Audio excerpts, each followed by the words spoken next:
La solidaridad entre los vecinos era el más fuerte lazo de unión que hermanaba a los habitantes de los pueblos para poder sobrevivir. En aquellos tiempos, el Estado, necesitado de capital, condujo a los habitantes de los pueblos a adquirir en pública subasta los bienes que se encontraban en poder de las llamadas manos muertas. En la época de la desamortización se pusieron a la venta una cantidad de patrimonios de todo tipo, dentro de ellos, lógicamente, los forestales. Se subastaron, se vendieron y las personas privadas accedieron a esa propiedad. Todos los patrimonios que eran de los ayuntamientos, de los concejos, se pusieron también a la venta y, lógicamente, dentro de esos patrimonios pues, estaban una superficie de montes muy extensa. La gran desamortización que nos interesa es en la que se pusieron a la venta grandes y grandes extensiones de terreno forestal, es la desamortización de Madoz. Madoz,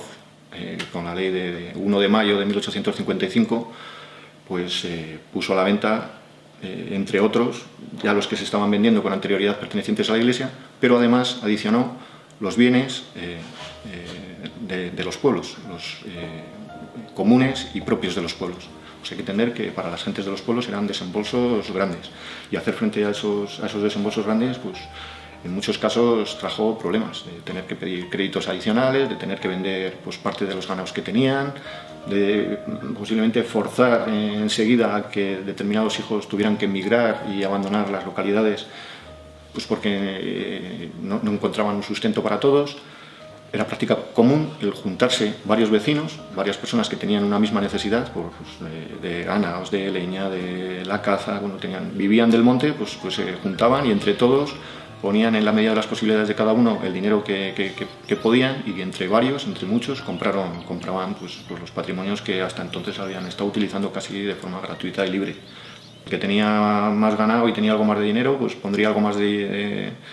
colaboraría con un poquito más, y el que tuviera menos colaboraría un poquito menos. Y bueno, pues luego en los repartos, en el número de participaciones, en el número de acciones que han dado lugar a esos montes, pues unos tienen más, otros tienen menos, son cuotas diferentes en la medida de lo que cada uno pudo poner en aquel momento.